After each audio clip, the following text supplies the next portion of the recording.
평안남도 개천 일대에서 단거리 발사체 2발을 포착하였습니다. 추가적인 재원은 정밀 분석 중에 이번에 뭔가 2% 빠진 느낌이에요. 확인 중, 조사 중, 자꾸 이렇게 되면 결과적으로 중중중 라인 타는 느낌이거든요.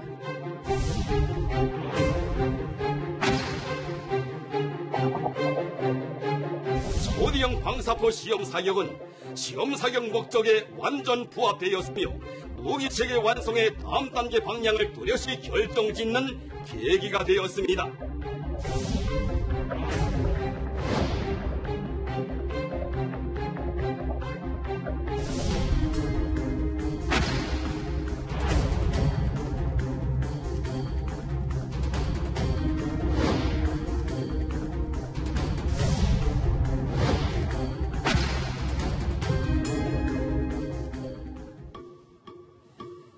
어제 뉴스탑10 첫 번째 소식으로 전해드렸던 북한이 쏘아올린 2발의 미상의 발사체, 그 정체가 밝혀졌습니다. 초대형 방사포였습니다. 그런데요, 우리 군 당국의 발표도 그렇고 북한의 보도도 그렇고 석연치가 않습니다. 먼저 어제 있었던 국방부의 발표 내용 다시 한번 듣고 오겠습니다. 북한이 평안남도 개천 일대에서 동쪽 방향으로 발사한 미상의 단거리 발사체 2발을 포착하였습니다. 최대 비행거리는 약 330km로 탐지하였으며 추가적인 재원은 한미 정보당국에서 정밀 분석 중에 있습니다. 이번에 뭔가 2% 빠진 느낌이거든요. 얘기해 주시기 어려운 거예요. 확인 중, 조사 중, 조사 중, 자꾸 이렇게 되면 결과적으로 중중중 라인 타는 느낌이거든요. 좀 더 정밀한 분석이 필요하기 때문에 저희가 분석 중이라고 말씀드렸는데 그 부분을 좀 이해해 주시면 좋겠습니다. 본격적으로 시작을 해볼까요? 신윤균 대표님 화면 같이 보시죠. 네. 이 초대형 방사포의 구멍이 3개 뚫려 있는 건 분명히 3발을 쏜 흔적이 있는데 국방부는 2발이라고 하고 있다. 국방부의 정보력이 또 틀린 겁니까? 그렇다고 봐야죠. 왜냐하면 이 초대형 방사포가 지금 그 뒷부분도 마개가 다 떨어져서 지금 3개가 비어 있고요. 그리고 앞부분도 지금 빨간색 저게 뚜껑이거든요. 지금 여기 사진에는 저 빨간색 하나만 보이는데 최초에 발사하기 전에 뚜껑이 4개가 다 닫혀 있었어요. 그렇다는 것은 로켓이 튀어나갔다는 말 아니겠습니까? 그런데 우리 국방부는 분명히 2발을 발견했다라고 했기 때문에 이거 뭔가 잘못 봤든지 잘못 분석했든지 둘 중에 하나다 이렇게 봐야죠. 그러면 이것 자체가 지소미아 영향도 있는 건지 혹은 만약에 정말 북한이 이 발사 자체를 불반탄으로 내륙에 떨어졌다면 북한 주민들이 피해를 입은 건 없었는지 이 2가지가 궁금합니다. 네, 일단 첫째 이제 제가 개인적으로 그 취재를 한 것이 일단 우리 해군의 이지싸움 나갔습니다. 그렇다는 것은 결국 우리 군은 이 북한이 이 초대형 방사포를 쏠 것이라는 것을 알고 있었던 것입니다. 그래서 미리 보고 있었어요. 보고 있었는데도 불구하고 우리 해군의 이지싸움이 대기를 하고 있었고 만약에 이지싸움이 대기를 하고 있었다면 그린파인 레이더도 작동을 하고 있었을 것이고 또 하늘에는 공중조기 경보 통제기까지도 작전을 하고 있었을 가능성이 아주 높습니다. 그렇게 육해공에서 다 감시를 했음에도 불구하고 이런 식으로 3발을 쏘는데 2발만 봤다. 이것은 우리의 탐지 능력이 예를 들어서 두 발 쐈는데 한 발은 먼저 시험 사격을 하고 두 번째는 2발을 연속 사격을 이제 했는데 그 중에 한 발이 추락을 했던지 아니면 너무 가까이 근접해서 이렇게 로켓이니까 쏴서 그것을 하나의 물체로 봤는지 모르겠지만 그것이라 하더라도 어떤 경우에 하더라도 우리의 탐지 능력이 굉장히 부족했다.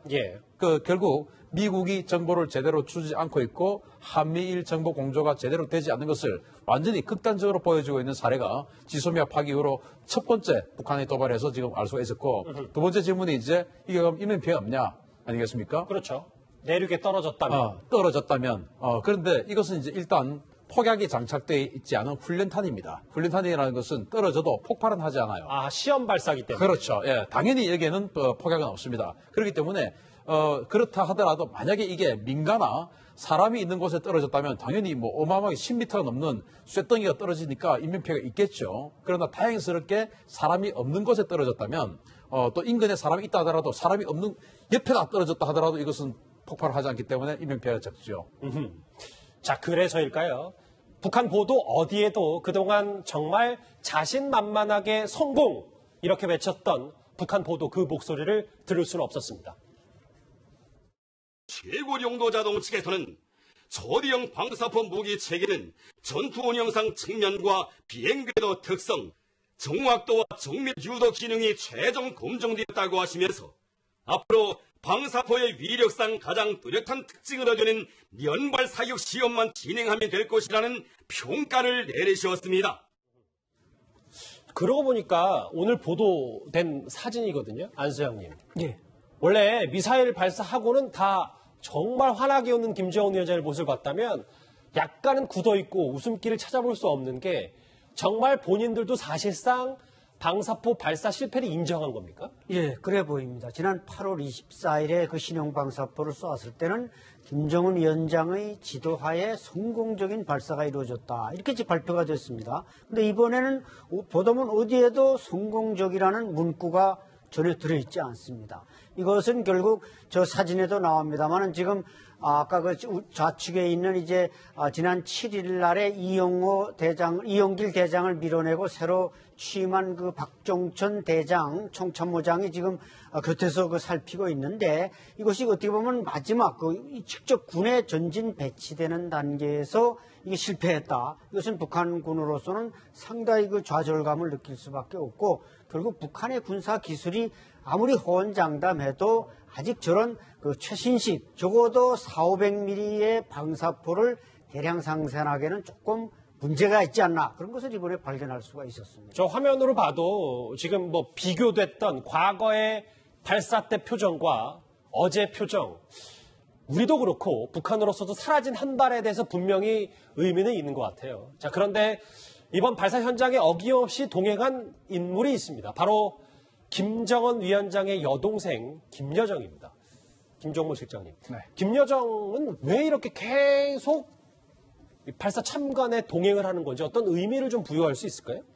의미는 일단은 뭐 선전선동부 제1부부장이니까 자기 그 최고 지도자가 어떻게 이제 그 주민 앞에 이 언론에 공개될 것인가 하는 부분을 자기가 담당을 하는 것인데 그래서 따라다니는 것 같아요. 그래서 현재 화면에 나타나지 않았다 하더라도 아마도 이번에 5월 4일 이후에 미사일 발사에는 김여정이 전부 다 참여하지 않았나 생각이 들고 또 하나는 재밌는 게 자기가 들어가 있는 사진을 의도적으로 공개를 한단 말입니다. 그러면 김정은만 위상을 높이는 게 아니라 나도 이렇게 그 당을 위해서 이게 북한 공화국을 위해서 일을 하고 있기 때문에 내 위상도 높이려고 하는 의지가 보입니다. 두 가지 다인 것 같아요. 그래서 앞으로 현재는 정치국 후보위원인데 자기가 정치국 위원으로 승진하려는 그런 그 메시지가 아니겠나.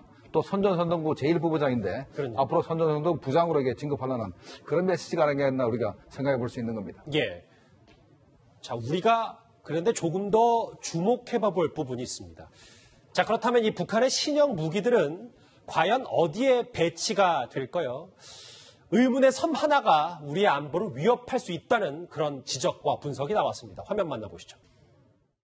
한 지역에 지금 한박도에 이전에 없던 군사시설을 강화하고 있습니다. 제가 볼 때는 이전 정부보다 우리 현 정부가 만만하게 보여서 그런 게 아니냐. 우리 인천공항에 뚫어내리는 배를 전수 감시할 수 있는 것 같아요.